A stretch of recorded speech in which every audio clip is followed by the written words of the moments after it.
Salut à tous, bienvenue sur notre chaîne. C'est avec un énorme plaisir que je vous retrouve ce matin. Dans cette vidéo, nous allons faire le point sur les qualifications de la Coupe du Monde. Rappelons-le, cette édition 2026 va se jouer conjointement dans 3 pays, à savoir Canada, États-Unis et Mexique. Tout ce qu'on n'a pas vu depuis l'édition 2002 qui s'était jouée dans 2 pays, à savoir la Corée et le Japon.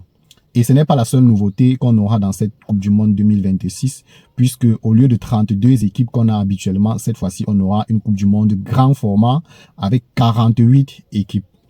Vous savez également que pour participer à cette prestigieuse compétition, il faut passer par la phase des qualifications. Alors, où en sommes-nous avec les qualifications pour cette édition 2026? Qui est déjà qualifié? Qui ne l'est pas encore? Quelle est la situation en Afrique, en Europe, en Amérique et en Asie? C'est ce que nous allons aborder dans cette vidéo. Surtout, n'oubliez pas de vous abonner, de liker et d'activer la cloche de notification pour ne rien manquer de nos prochaines vidéos. Du côté de l'Afrique, la 6e journée vient de s'achever et on a 3 nouveaux pays qui ont garanti leur place pour la Coupe du Monde 2026. Il s'agit premièrement de l'Afrique du Sud, absente depuis 2010, qui vient d'assurer sa place en battant le Rwanda par un score de 3-0.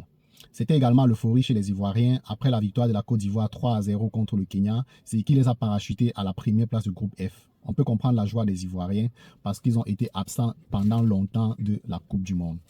On a également le Sénégal qui concrétise l'évidence en terminant premier du groupe B après sa victoire 4-0 contre la Mauritanie. Rappelons-le, le Sénégal participera pour une 3e fois d'affilée à la Coupe du Monde après les éditions 2018 et 2022.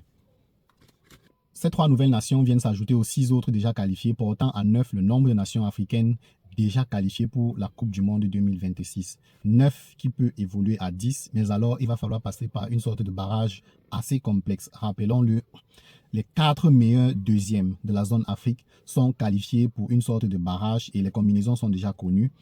On aura d'un côté le Gabon qui va affronter le Nigeria et de l'autre côté, la République démocratique du Congo sera opposée au Cameroun dans un système de demi-finale. Les 2 vainqueurs s'affronteront en finale et tenez-vous tranquille, le vainqueur n'est pas encore qualifié pour la Coupe du Monde car il devra affronter les meilleurs des autres continents dans une sorte de barrage intercontinental.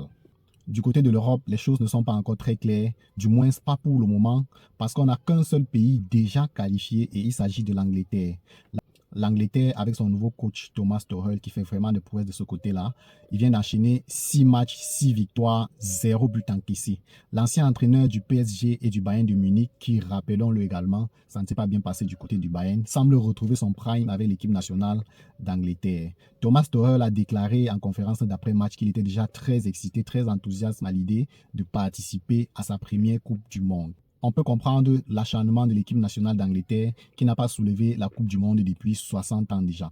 L'Angleterre part donc favori avant même le début de cette compétition. Le sourire viendra peut-être avec Thomas Tuchel. Attendons voir. En dehors de l'Angleterre, rien n'est encore clair. La France est passée à côté de sa qualification en concédant le match nul 2-2 contre l'Irlande en absence de son capitaine, la star Kylian Mbappé, blessé au match précédent. Mais malgré cela, les vice-champions du monde restent leaders de leur groupe et espérons-le vont concrétiser leur qualification le mois prochain.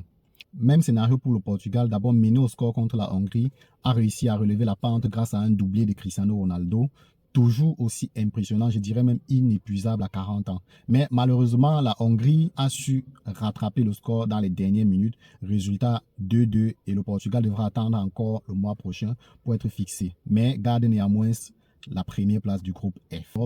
C'est donc très serré en Europe et il faudra attendre le mois prochain pour être fixé. Voilà donc en somme, ça fait 28 équipes déjà qualifiées sur 48 attendues. Vous allez donc voir cette liste où certains barons comme la France, l'Allemagne, l'Italie et l'Espagne ne sont pas encore présentes. L'Afrique, avec ses 9 pays qualifiés, dont les 3 du Maghreb, le Maroc, l'Égypte et l'Algérie, qui seront bien présents.